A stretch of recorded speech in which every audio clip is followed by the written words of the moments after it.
안녕하세요. 들리는 도서관 선희입니다. 오늘 제가 읽어볼 작품은 19세기 러시아 문학을 대표하는 세계적인 문호, 톨스토이의 단편인 사람에게는 얼마나 많은 땅이 필요한가 라는 작품입니다. 이 작품에서 톨스토이는 욕심 없는 순수한 삶의 중요성을 아주 잘 강조하고 녹여내고 있습니다.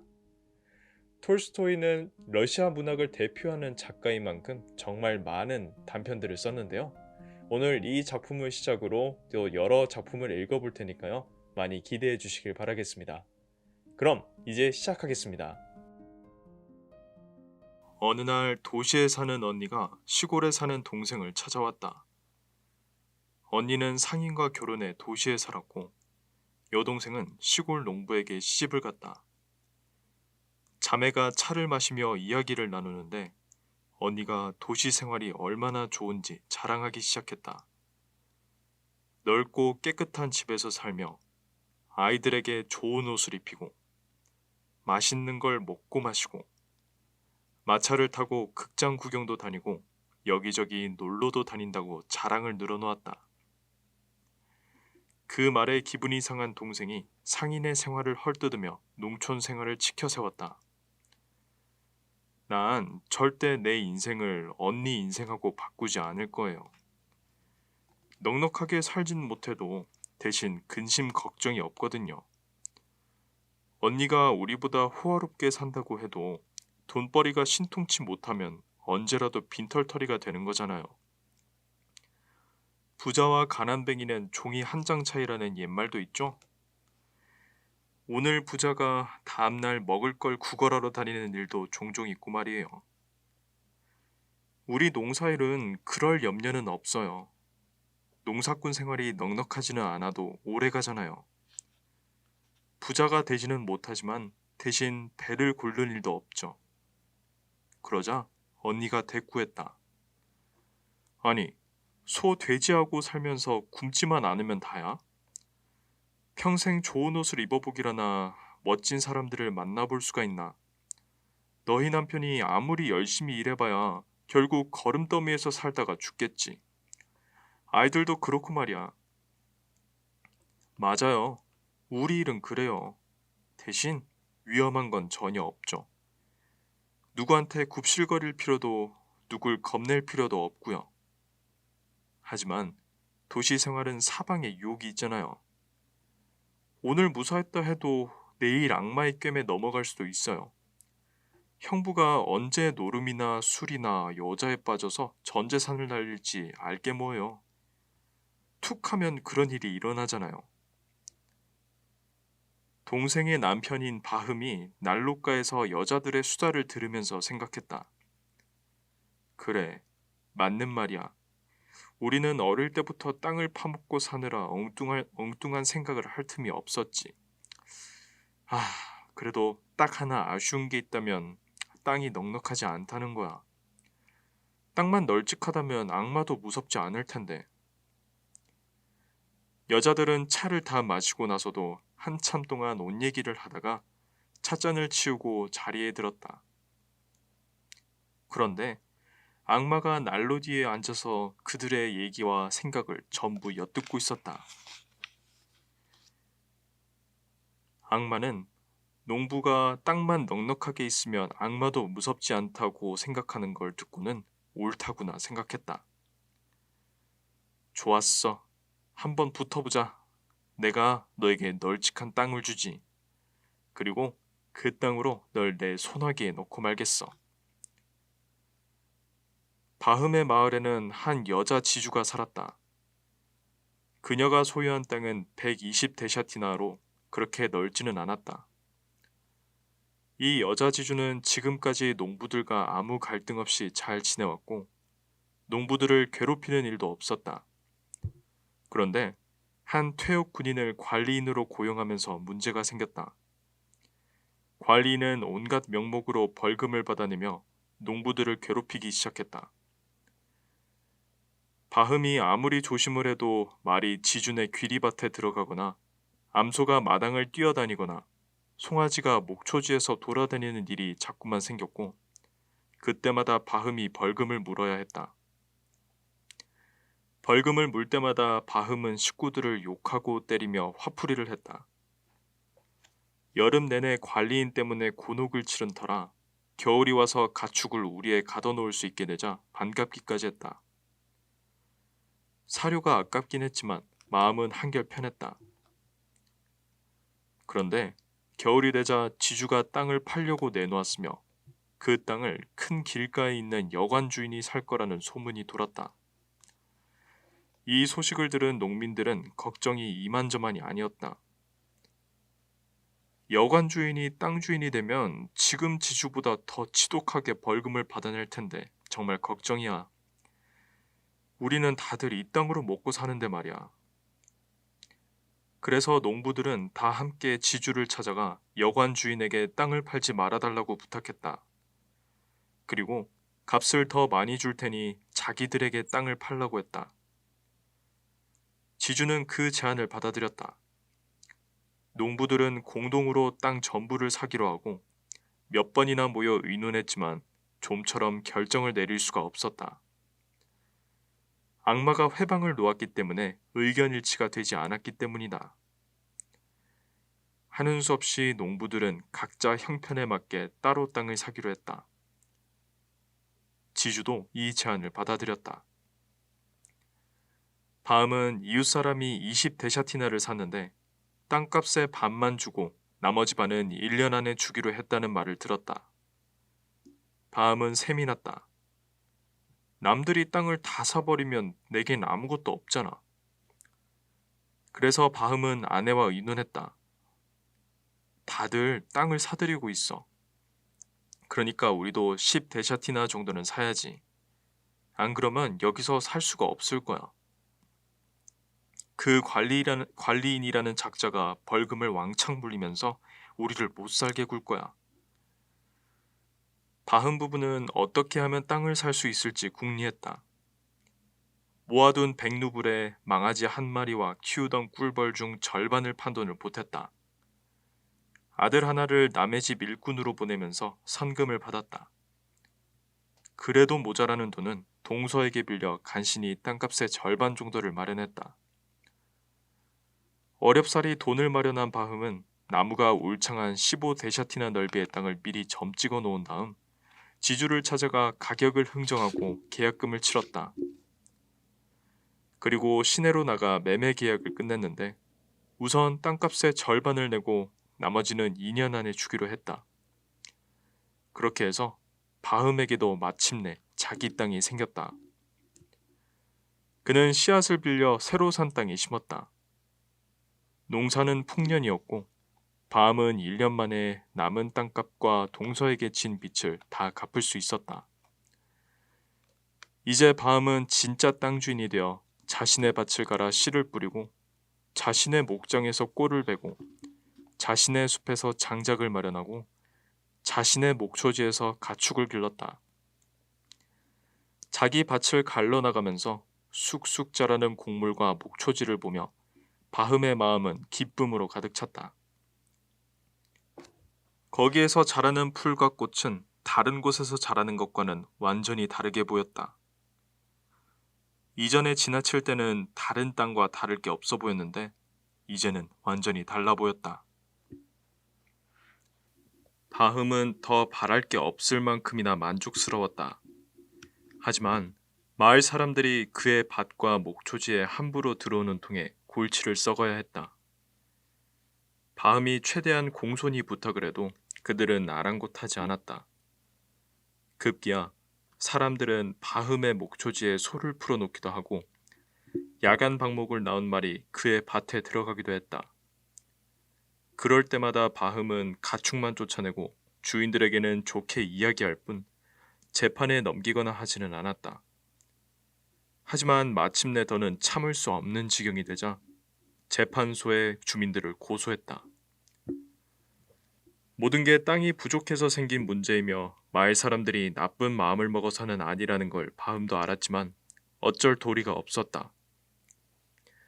이대로 계속 봐주다간 땅이 남아나질 않겠어. 따끔한 맛을 좀 보여줘야 해. 그래서 바흠은 재판을 걸어 마을 사람 몇 명에게 벌금을 물렸다. 그러자 사람들이 앙심을 품고는 일부러 바음의 땅에 가축을 풀어놓기 시작했다. 어떤 사람은 밤에 숲에 들어가 보리수 나무 10그루의 껍질을 벗겨가기도 했다. 어느 날 바음이 숲을 지나가는데 뭔가 허연 게 눈에 띄었다. 가까이 가보니 껍질이 벗겨진 보리수 나무가 바닥에 쓰러져 있었고 나무가 잘린 곳에는 밑동만 남아 있었다. 숲 가장자리 나무를 베거나 한 그루라도 남겨두었다면 좋았을 텐데 그들은 몽땅 베어놓았다. 바음은 화가 머리끝까지 치밀었다. 대체 어떤 놈이야? 누군지 찾아내기만 하면 혼쭐을 내주겠어. 바음은 누구 짓인지 알아내려고 머리를 쥐어짰다. 그러다 마침내 생각이 났다. 아무리 생각해도 쇼무카 말고는 이런 짓을 할 자가 없어. 바음은 그 길로 쇼무카의 집으로 가서 증거를 찾았지만 아무것도 발견하지 못한 채 말다툼만 하고 돌아왔다.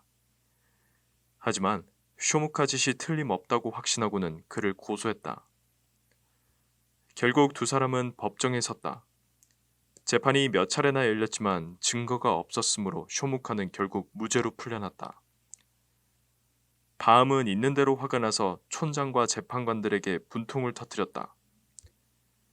당신들은 도둑편을 들고 있군요.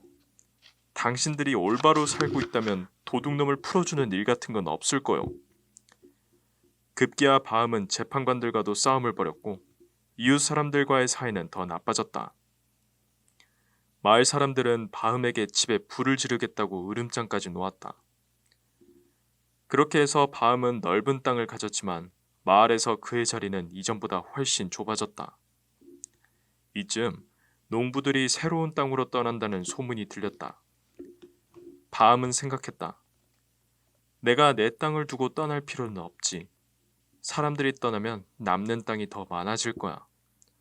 그 땅도 사들여서 내 땅을 넓혀야겠어. 그러면 더 편히 살 수 있겠지. 지금은 영 비좁아서 말이야. 어느 날 바흠이 집에 왔는데 지나가던 나그네가 들렀다.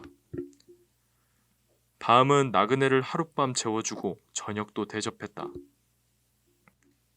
바흠은 나그네와 이런저런 얘기를 나누다 그가 어디에서 왔는지 물었다. 나그네는 볼가강 건너편에서 왔으며 거기에서 일을 한다고 대답했다. 얘기가 계속 이어지다 나그네는 많은 사람이 그곳으로 이주해 간다는 말도 했다. 그곳에 이주하면 조합에 가입해 한 사람당 10데샤티나씩의 땅을 받는다고도 했다. 땅이 워낙 기름져서 밀을 심으면 말이 보이지 않을 정도로 자라고 밀알은 또 어찌나 많이 열리는지 5줌만 베어도 한 다발이 된답니다. 어느 농부는 아무것도 없이 빈손으로 왔는데 지금은 말 6필과 소 2마리나 갖게 됐지요. 바흠의 가슴이 마구 뛰었다. 아니, 그렇게 살기 좋은 곳이 있다면 이 좁은 땅에서 궁산밖에 살 필요가 없지. 어서 여기 땅과 집을 팔아 그 돈을 갖고 거기에 가서 집을 짓고 새롭게 시작하는 거야. 이렇게 좁은 땅덩어리에 살다 보면 늘 골치 아픈 일이 생기게 마련이거든. 일단 직접 가서 내 눈으로 확인해 봐야겠어. 여름이 되자 바흠은 채비를 하고 길을 떠났다. 볼가강에서 배를 타고 사마라까지 간 뒤 다시 400베르스타를 걸어 드디어 목적지에 도착했다. 모든 것이 나그네가 말한 그대로였다. 농부들은 한 사람당 10데샤티나의 땅을 받아 여유롭게 살았으며 본인이 원하기만 하면 조합에 가입할 수 있었다. 뿐만 아니라 배당받은 땅 말고도 돈만 있으면 3루블의 가격으로 제일 좋은 땅을 원하는 만큼 살 수 있었다. 알아보고 싶은 걸 다 알아보고 나서 바흠은 가을이 되기 전 고향으로 돌아와 전 재산을 팔았다. 땅을 꽤 비싼 값에 팔았고 집과 가축도 모두 팔았다. 조합에서도 탈퇴한 뒤 봄이 오기만을 기다렸다 가족을 데리고 새로운 땅으로 떠났다. 가족과 함께 새마을에 도착한 바흠은 곧장 조합에 가입하기로 했다. 그는 마을 노인들에게 술을 대접하고 필요한 서류를 모두 갖췄다. 그렇게 해서 이주를 허락받고 다섯 식구 몫에 해당하는 50데샤티나의 땅과 목장을 받았다. 바흠은 그곳에서 집을 짓고 가축도 키웠다. 조합에서 받은 땅은 예전 땅의 3배나 되었고 아주 비옥했다. 이전보다 살림살이가 10배쯤은 나아졌다. 농사를 지을 수 있는 땅이 넉넉했고 목초지가 넓어 가축도 얼마든지 키울 수 있었다. 처음 새로운 마을에 와서 한창 집을 짓고 정착할 때만 해도 바함은 아주 만족스러웠다. 하지만 왜인지 시간이 지나면서 그 땅마저도 좁게 느껴졌다. 첫 해에는 조합에서 받은 땅에 밀을 심어 풍작을 거두었다. 밀농사를 계속 짓고 싶었지만 조합에서 받은 땅이 부족했다. 원래 있던 땅은 밀농사에 적합하지 않았다. 그 지역에서는 밀을 억새밭이나 묵혀둔 땅에 심어야 했다. 한두 해 농사를 짓고 나면 풀로 뒤덮일 때까지 땅을 놀려야 했다. 그리고 그런 땅은 원하는 사람들이 많았으므로 모두에게 넉넉하게 돌아가질 못했다. 사람들은 서로 땅을 차지하려고 다퉜다. 형편이 넉넉한 사람들은 그 땅에 직접 농사를 짓고 싶어 했고, 형편이 어려운 사람들은 땅 세를 받고 상인들에게 빌려주었다. 바함은 밀농사를 더 짓고 싶었다. 그래서 이듬해 상인에게 1년간 땅을 빌렸다. 그 땅에 더 많은 씨를 뿌려 풍작을 거두었다. 하지만 그 땅은 마을에서 15베르스타나 떨어져 있어 농작물을 운반하기가 여간 힘든 게 아니었다. 그런데 그곳에서는 장사를 겸하는 농민들이 농장을 소유하고 여유롭게 살았다. 그걸 보면서 바함은 생각했다. 땅을 조금 사서 집을 지으면 얼마나 좋을까? 굉장히 편해질 텐데. 그날 이후로 땅을 사고 싶다는 생각이 바함의 머릿속을 떠나지 않았다. 그로부터 3년이라는 세월을 더 땅을 빌려 밀농사를 지으며 보냈다. 해마다 농사는 풍작이었기 때문에 돈도 꽤나 모였다. 바함은 그런대로 만족하며 살 수도 있었지만 매년 아등바등하며 남의 땅을 빌리는 일이 지겨워졌다. 어디에 좋은 땅이 있다 싶으면 너도 나도 몰려가 차지하려고 했기 때문에 재빨리 움직이지 않으면 농사 지을 땅마저도 얻지 못했다. 그러다 3년째 되는 해 바흠은 상인과 반반씩 돈을 합해 마을 사람들에게서 목초지를 빌렸다. 그리고 밭을 다 갈았는데 사람들과 다툼이 생겨 재판에 넘겨지는 바람에 모든 노력이 허사가 되고 말았다. 그때 이런 생각이 들었다. 아, 이게 내 땅이었다면 누구한테 머리 숙일 일도 없고 이렇게 기막힌 일도 안 당할 텐데. 그때부터 바흠은 정식으로 구입할 땅을 찾았다.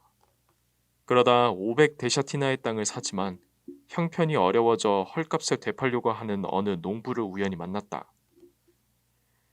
두 사람은 여러 차례 흥정한 끝에 1,500루블로 결정했고 땅값의 반은 나중에 주기로 했다. 이 일이 그렇게 끝나갈 쯤 어느 날 상인 하나가 말먹이를 좀 얻으려고 바흠의 집에 들렀다. 두 사람은 차를 마시면서 이야기를 나누었다. 상인은 멀리 바사키르에서 막 돌아오는 길인데 그곳에서 5,000데샤티나의 땅을 1,000루블에 샀다고 했다. 바함이 더 캐묻자 상인이 대답했다. 그저 몇몇 노인들 비위만 맞춰주면 돼요. 나는 100루브러치 옷과 양탄자를 선물하고 차도 한 상자 주고 술을 마시는 사람들한테는 술도 대접했죠.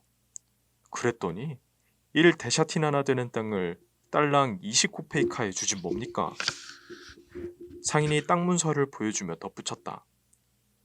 하천을 끼고 있는 풀로 뒤덮인 초원이죠. 바함은 더 꼬치꼬치 캐물었다. 땅이 얼마나 넓은지 1년 내내 걸어도 다 돌아보지 못할 정도예요. 다 바시키르 사람들 땅이에요. 그 사람들은 양같이 순해서 거의 공짜로 땅을 얻을 수 있다니까요. 그 말을 듣고 바흠은 생각했다. 그렇다면 고작 500데샤티나의 땅을 사느라 1000루블을 날리고 거기다 빚까지 얻을 필요가 없는 거잖아. 거기에 가면 그 돈으로 엄청나게 넓은 땅을 살 텐데 말이야. 바흠은 바시키르로 가는 길을 자세히 물었고 상인이 가고 나자 곧 떠날 채비를 했다. 집안일은 아내에게 맡기고 하인 한 사람을 데리고 길을 나섰다. 가는 길에 시내에 들러 상인이 얘기해준 대로 차 한 상자와 술, 이런저런 선물을 샀다. 그리고 500베르스타가 넘는 길을 걷고 또 걸었다. 그렇게 일주일쯤 되었을 때 드디어 바시키르 마을에 도착했다. 모든 게 상인이 말한 그대로였다. 사람들은 옆에 강이 흐르는 초원에서 양털로 만든 천막을 치고 살았다. 그들은 밭을 일구지도 않았고 곡식을 먹지도 않았다. 초원에서는 소와 말이 떼지어 돌아다녔다. 망아지는 천막 뒤에 묶어놓고 어미 말들을 하루에 2번 그리로 보냈다. 말에서 젖을 짜 그걸로 술을 만들었다. 술과 치즈를 만드는 것은 여자들이었고 남자들은 그저 술과 차를 마시고 양고기를 먹고 필이나 불면서 한가롭게 지냈다. 사람들 모두 건강하고 쾌활했으며 여름 내내 빈둥거리고 놀기만 했다. 아주 무식하고 러시아어도 몰랐지만 성격은 정말 좋았다. 바흠을 보자 사람들이 천막에서 몰려나와 그를 애워쌌다. 그들 중에는 통역하는 사람도 있었다. 바흠은 그에게 땅을 좀 사러 왔다고 말했다. 바시키르 사람들은 바흠을 몹시 반기며 가장 좋은 천막으로 데려갔다. 그리고 양탄자 위에 방석을 놓고 거기에 바흠을 앉히고는 자기들도 빙 둘러앉았다. 그들은 차와 술을 내오고 양고기 요리도 대접했다. 바흠이 마차에서 차와 선물을 가져와 나눠주었다. 바시키르 사람들은 무척 좋아했다. 그들은 자기들끼리 뭔가 한참 얘기하더니 통역하는 사람에게 전하라고 했다. 통역하는 사람이 말했다. 이렇게 전해달라고 합니다. 우리는 당신이 마음에 듭니다. 최선을 다해 손님을 기쁘게 해주고 선물에 답례를 하는 게 우리 관습입니다. 당신이 우리에게 선물을 줬으니 우리가 가진 것 가운데 당신이 원하는 게 있다면 뭐든 드리겠습니다. 그러자 바함이 대답했다. 제가 정말 원하는 건 이곳의 땅입니다. 우리 마을은 땅이 부족하고 그나마도 잔뜩 메말랐어요. 하지만 이곳은 땅이 아주 많고 또 아주 기름지더군요. 이렇게 좋은 땅은 생전 처음 봅니다. 통역하는 사람이 바함의 말을 전하자 바시키르 사람들은 또 자기들끼리 한참을 이야기했다. 바함은 그들의 말을 알아듣진 못했지만 목청을 높이고 웃는 걸로 봐선 굉장히 즐거워한다는 걸 알 수 있었다. 잠시 뒤 그들이 말을 멈추고 바흠을 쳐다보았다. 통역하는 사람이 말을 전했다. 당신의 호의에 대한 보답으로 원하는 만큼의 땅을 기꺼이 주겠다고 합니다. 그러니까 원하는 땅을 손으로 가리키기만 하면 그대로 주겠다고 합니다. 그런데 바시키르 사람들이 또 무슨 얘기를 하는가 싶더니 갑자기 다투기 시작했다. 바흠이 무슨 일인지 묻자 통역하는 사람이 대답했다. 땅 문제는 촌장님에게 물어본 다음에 결정해야 한다고 하는 쪽과 그럴 필요 없다고 하는 쪽이 지금 맞서고 있는 겁니다. 바시키르 사람들이 한창 옥신각신 하는데 여우 털모자를 쓴 남자가 불쑥 들어왔다. 그러자 모두들 말을 뚝 그치고 자리에서 일어섰다. 통역하는 사람이 말했다. 이분이 바로 그 촌장님입니다. 바흠은 준비해온 선물 가운데 가장 좋은 옷과 5파운드짜리 차 상자를 가져다 촌장에게 내밀었다.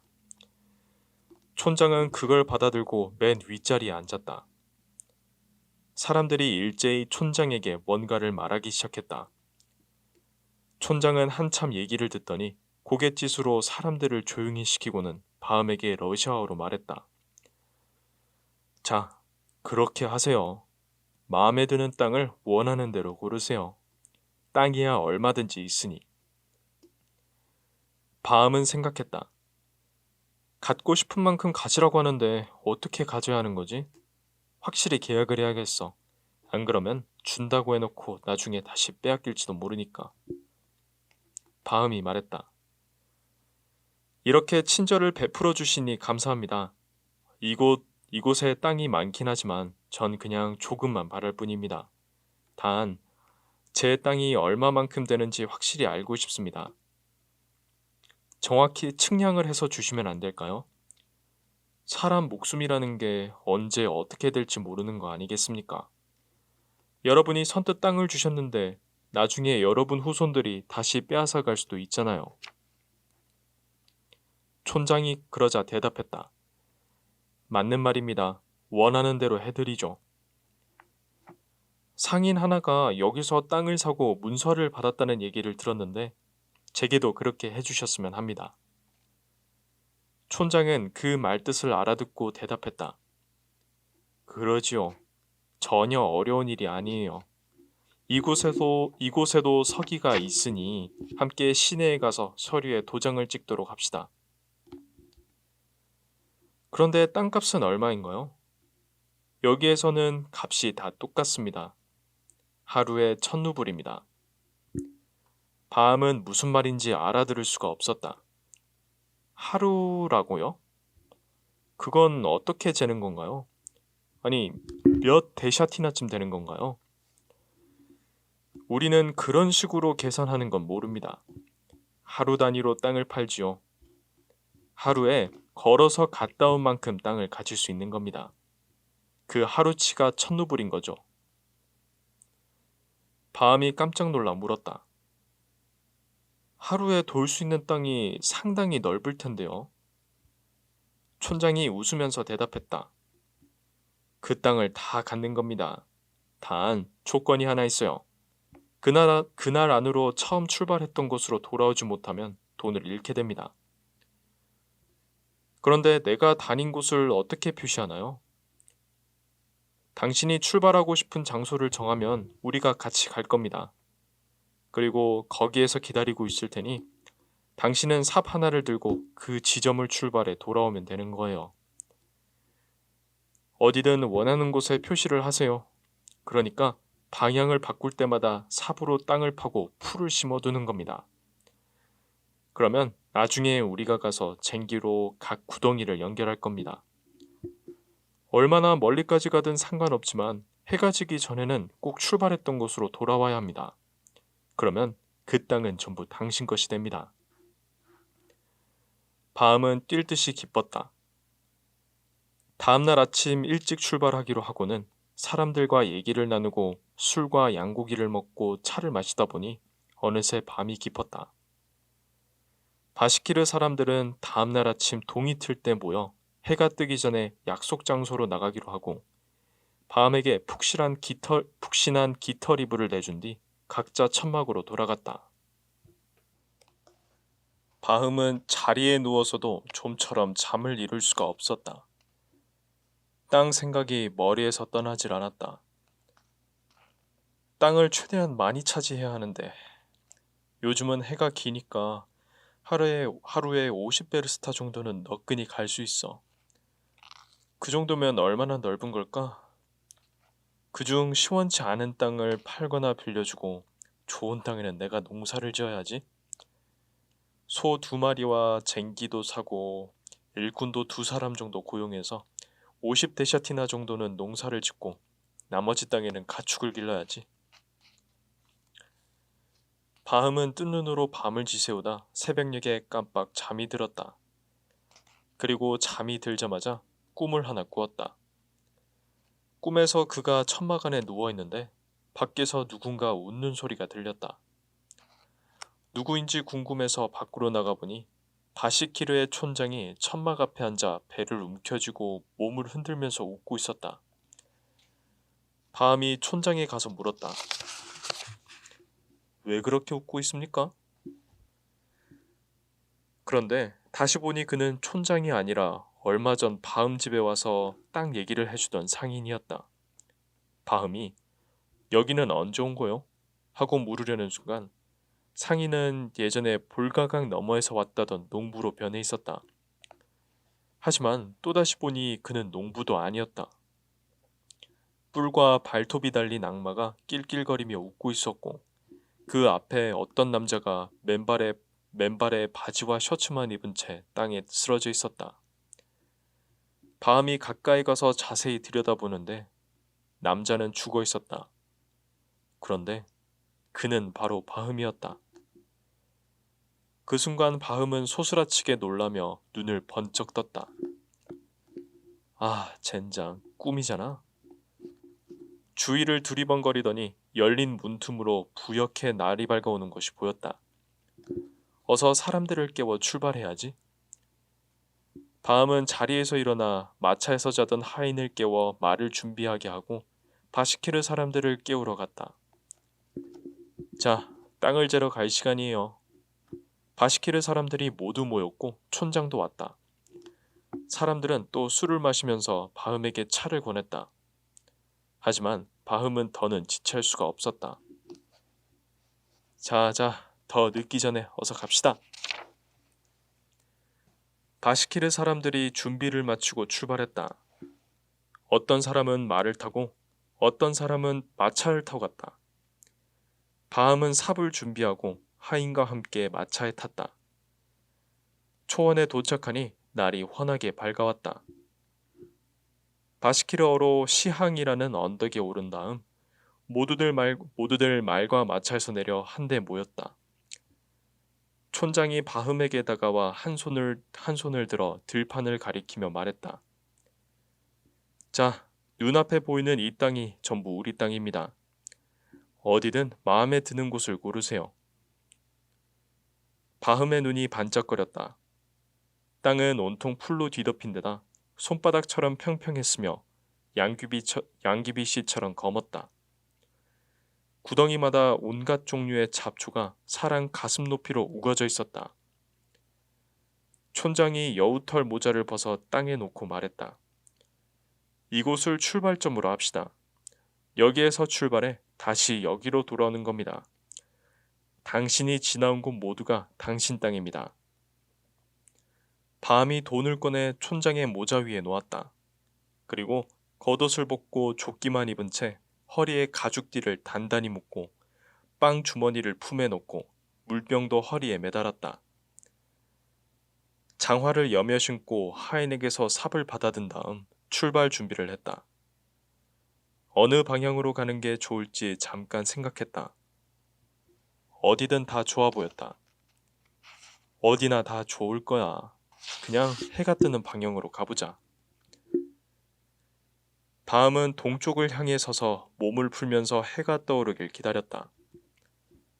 우물쭈물할 시간이 없어. 선선할 때 걸어야 힘도 덜 들 거야.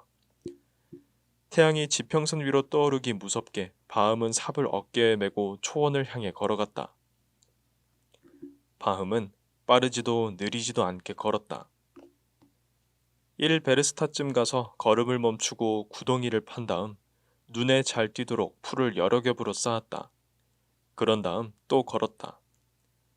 걷다 보니 뻣뻣했던 몸이 풀려 걸음도 절로 빨라졌다. 한참을 가다 또 구덩이를 팠다. 바흠이 뒤를 돌아보았다. 햇빛이 비추니 언덕과 거기에 서 있는 사람들이 또렷이 보였고 마차 바퀴도 번쩍거렸다. 얼추 보니 5베르스타쯤 온 것 같았다. 날이 점점 더워졌다. 바흠은 조끼를 벗어 어깨에 걸치고 다시 걸음을 옮겨 5베르스타를 더 걸어갔다.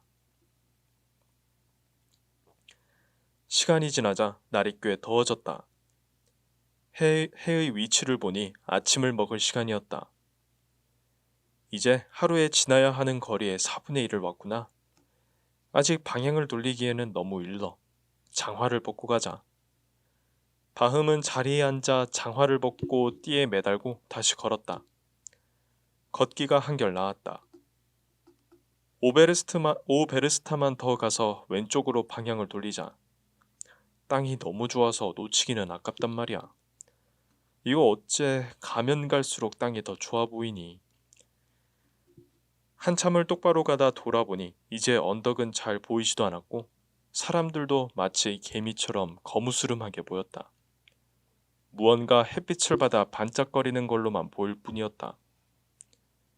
바흠이 생각했다. 아, 이제 올 만큼 왔으니 방향을 돌려야겠어. 땀을 흘렸더니 목도 타고 말이야. 그는 멈춰서서 커다란 구덩이를 파고 풀을 여러 겹 쌓았다. 그런 다음 물병을 열어 물을 마시고 왼쪽으로 방향을 돌렸다. 그는 걷고 또 걸었다. 풀이 꽤 높이 자라 있었고 날도 몹시 더웠다. 바흠은 슬슬 지치기 시작했다. 태양을 보니 한낮이었다. 자, 이쯤에서 좀 쉬어야겠어. 바흠은 자리에 앉아 빵을 먹고 물로 목을 축였다. 하지만 눕지는 않았다. 누웠다간 그대로 잠이 들 것만 같았다. 잠깐 앉았다가 또 걸었다. 빵으로 배를 채웠더니 기운이 나서 처음에는 그런대로 걸을만 했다. 하지만 날은 점점 무더워지고 졸음이 쏟아지기 시작했다. 그래도 걸음을 멈추지는 않았다. 1시간 고생하면 평생을 편하게 살 수 있어. 같은 방향으로 한참을 걷다가 왼쪽으로 돌려는 찰나 바로 앞에 물기를 잔뜩 머금은 땅이 있었다. 아, 이걸 놓치기는 아까운걸. 아마를 심으면 잘 되겠어. 결국 그 땅 너머까지 가서 구덩이를 판 다음에야 방향을 돌렸다. 다시 언덕을 돌아봤다. 열기 때문에 모든 것이 아른거려서 언덕 위 사람들도 희미하게 보였다. 그들까지의 거리가 15베르스타 정도 되었다. 아, 두 방향에서 시간을 너무 길게 잡았으니 이번에는 좀 더 시간을 단축해야지. 이렇게 생각하고 세 번째 방향에서는 걸음을 빨리 했다. 해를 보니 벌써 서쪽으로 기울고 있었다. 세 번째 방향에 들어서서 이제 겨우 2베르스타 왔고 출발 지점까지 15베르스타 정도는 좋게 남아 있었다. 안 되겠어. 땅 모양이 비뚤어져도 이제 돌아가야겠어.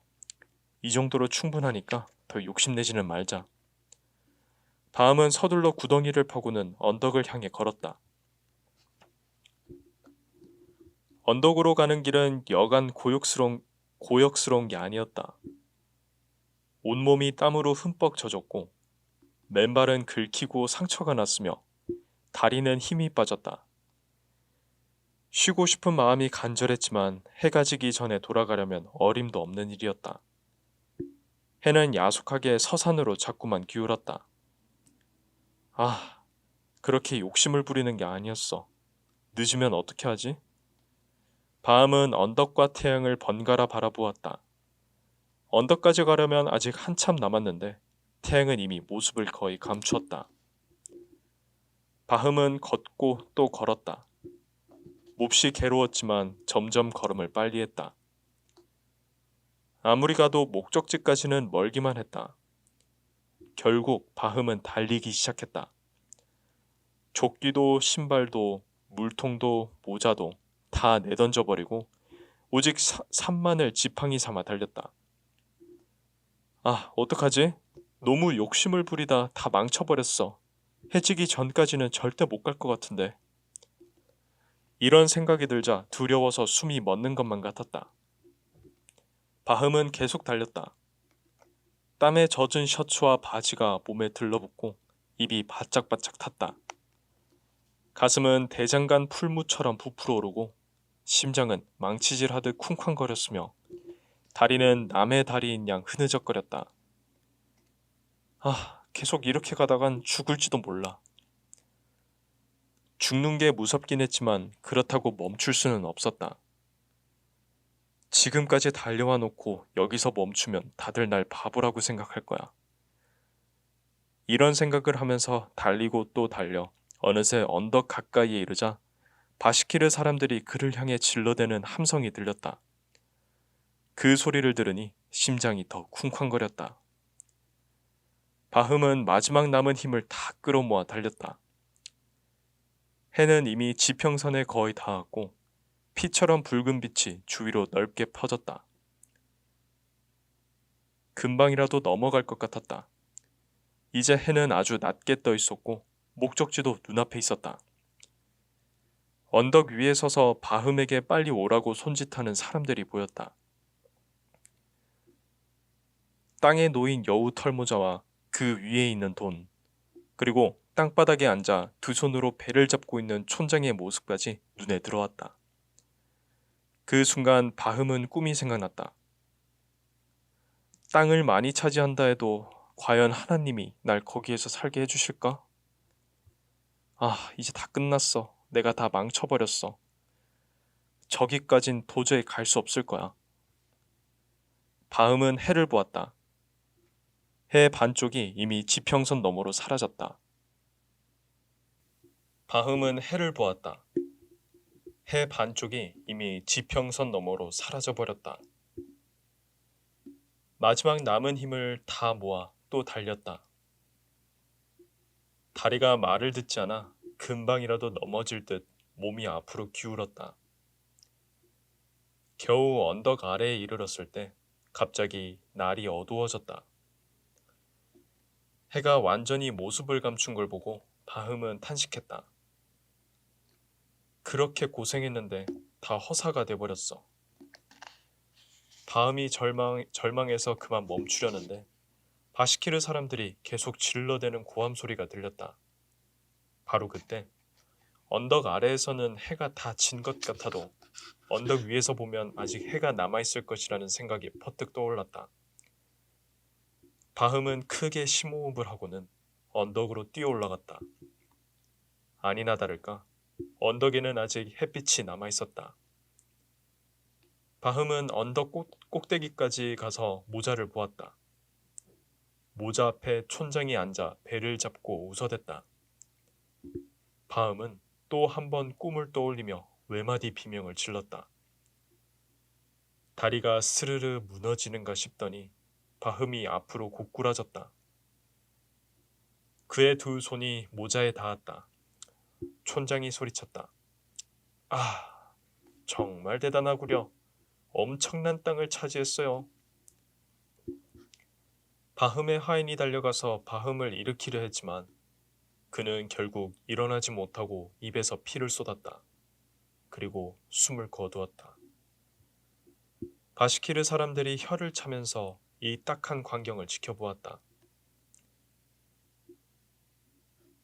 하인은 삽을 들고 바흠의 머리에서 발끝까지 길이에 맞춰 무덤을 파고 그를 묻었다. 바흠이 차지한 땅은 그 삶 아르신 2m 10cm 정도였다.